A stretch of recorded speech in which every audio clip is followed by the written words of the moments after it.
Chiko yiene japiny aeroga refer to Nyasaye nomiya wich mar bedo kamako sheria ma watiyoga e Kenya ka. Sheria omiyo japiny all powers. Adwa wacho ne japiny ni powers mag the President of the Republic of Kenya miluongo ni Dr. Samoei Ruto en subordinate power ma jopiny. Power ma Inspector General of Police nigo is subordinate power. Power ma all our leaders, including governors and speakers and all that, are subordinate powers. Japiny nigi sovereign power te kaka eno. Wawuogru oko, waguru mbaka, for example, Kisumo wayiere uru ni tich makama, wawuogru oko, wachik kuonde wacho ni tin maber. Ka en Kenya power, ma saka sa sitima, ka chopo tieno to sitima lalu di chieng' sani to sitima liel. Ka en county government, modagi timo repairs mag county, mag sitimbe mantie town gi, wachik gi tir mondo watim. Ka en police commander, wachik e tir. Ka en OCS, kata Mobunga, kata Makasagam, kata Makondele, kata Kisumo Central, wachik gi tir mondo japiny oyud arita kwe, nikech it is a shared responsibility. Security is a shared responsibility. Kirango National Police Service Act, Section 96, all the way to Section 100. Okay, miluongo ni community policing. Section 96, all the way to Section 100. Community policing N1, omiwa teko kanyo. To then omiwa civilian arrest. Omiwa civilian arrest, okniko omiwa kwa arrest wawango. But jopiny to koro seol, koro gere so tuengo. But uyenwa mako kata police pa Jonjore. Uyenwa, and we will name them. Wabiro name gi. Wabiro wacho police gi number gi police station magi ae gi joma miyo gi protection mondo wayud arita kwe yo makare. Jopiny ol ywak pile. Police Akasagam to Nyalenda kachoka tikwele iko ji tindo, police ok nya respond to police ma onego Akasagam dhi Nyalenda flyover kanyo, police no to dhi manyo pesa mar jokong'o cho kibos. Ogoyo maka nyathi ma johigni 14 nikech idwaro pesa. Surely. To bagi wasewacho ni PS, jomoko wacho ni PS na udi gore gi police. Jomoko wacho na udi kia ok dwar kiango. Magi kaka giwacho, but ok ging'eyo report mwayudo odiochieng' kodiochieng'. Simba ni aloro sa 2, tayawo sa 3 odiochieng'. Nikech ripode ma jopiny miya aloro sa 2, tayawo sa 3 odiochieng'. Nikech ripode ma jopiny nigo e kindgi gi police. Police oti gi chik, or comply with the law. Article 232 talks about values and principles of public service. Article 10 of the Constitution is under national value. Accountability, public participation and the rest. So giduto nie law, nie chik, nie constitution. Police bendo me under Article 49 of the Constitution. Ni nyaka gibed fair. Article 49 of the Constitution chiwo right of a suspect.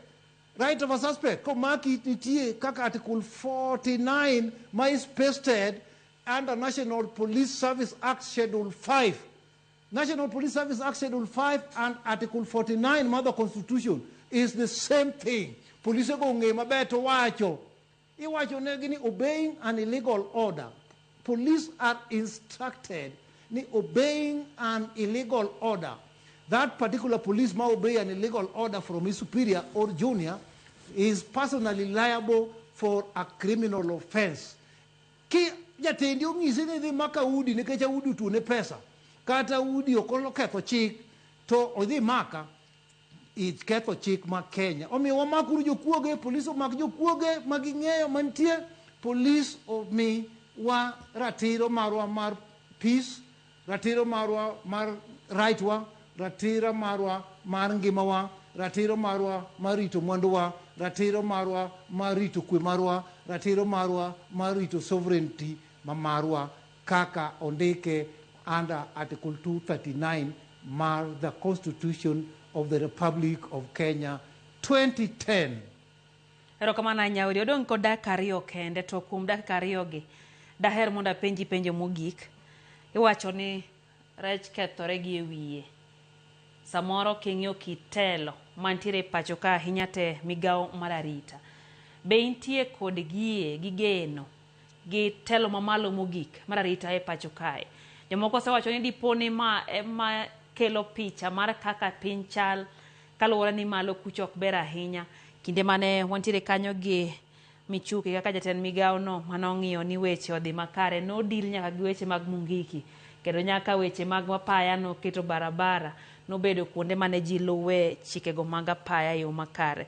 Inyalo golo pachi e yo mane e wi kit arita kata kit telo mane sekta ni mar arita koya malo Audi? Ere pachi e wi wachni? Onge goodwill, right from the President of the Republic of Kenya, right from the Inspector General of Police, right from the CS, Cabinet Secretary mar Interior, right kum migepe magarita kwego, onge goodwill, nikech dinoya. Wasebetie gi situation ma kama nitie rakruok, tiyudo ka police oriwore gi jonjore mane pikipiki. Police oting'o kidi, jonjore oting'o kidi, jalongo oting'o luth, police oting'o luth, to gigoyo kata rivals mag government kata mag mamoko. Mano ok onego timre. Chik ok oyie mano kata matin. Emomiyo guns gi kata jonjore mwawacho ni njore gi medo bedo gi chir, medo bedo gi teko, nikech part of the government own moko bedo protected, moko bedo owned gi government. Nitie jonjore mobedo owned gi government mamiyo gi protection. Ang'o matamo police katieko wachni? Ang'o matamo police timo reinforcement? Kaka nyo waneno ka nyo jensi dwa paro bedo rapar gi wadgi makoro nyo gibiro magiyudo ka kwe nitie piny luo kamotamo makoro gitamo mana nindo, mondo gitim msako mok mar returns, ok misako midhi many ji ti Trump chag moko kuom police station nigi njaga, nigi kong'o moketa keta ni kosemak ng'ato to ok onyal golo siling 5,000 2,000 to njaga kinyi terege e kod moko machalo winam. Ben wawacha an ka ODP adhiga machalo winam nitie gine moko waduongo gi prosecutor moko mar connected gi police gi maka gitimo trump up charges ne joma very innocent ma moko gisegoyo. Ka gisegoyo police ani kosegoyi to kweni nafas giteri to gindiko ni in go police, koro in kiny ka piny ru titeri ni go police. Wan gi cases go. Kasagam is notorious with it. Kasagam head emotelo ne magi gimako joma very innocent, sama gimako no gigoyo, ka gisegoyo to kinyi tero gi gigo police. Erokamano ahinya Audi. Shida en mano. Erokamano ahinya, wagero kamano kuom loso thuolo. Geno marwa en ni chal ma kamae